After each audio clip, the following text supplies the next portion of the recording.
حضرت ابو بکر صدیق رضی اللہ تعالیٰ عنہ نے ایک دن حضرت علی کی چہرے کی طرف دیکھا اور مسکرائے۔ وجہ بیان فرمائی کہ نبی پاک کو سنا، آپ فرماتے ہیں کہ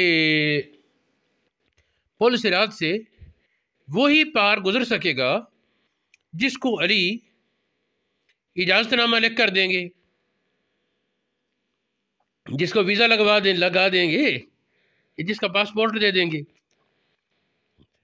اجازت نامہ دے دیں گے حضرت علی۔ حدیث کی عبارت ہے سمیت رسول اللہ صلی اللہ علیہ وآلہ وسلم یقول لا یجوز احد الصراط الا من كتب له علی بن ابی طالب الجواز۔ اجازت نامہ علی لکھ دیں گے، وہ گزر سکے گا، اس کے بغیر کوئی نہیں۔ اس پر حضرت علی نے یہ کہا میں نے بھی یہ سنا ہے، نبی پاک نے حکم دیا تھا لکھنا اسی کے لیے جو ابو بکر سے محبت کرے۔ وَأَنَا سَمِعْتُهُ يَقُولُ وَلَا يَكْتُبُ الْجِوَازَ إِلَّا لِمَنْ يُحِبُّ أَبَا بَكْرَ، جو ابو بکر سے محبت کرے اس کے لیے لکھنا ہے اجازت نامہ، دوسرے کے لیے نہیں۔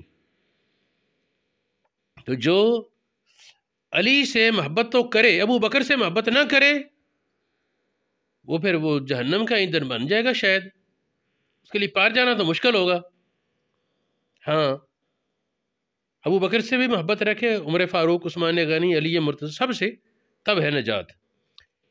یہ روایت ریاض الندرہ میں، الصواعق المحرقہ میں، ذخائر العقبہ میں اور نزہۃ المجالس وغیرہ میں موجود ہے۔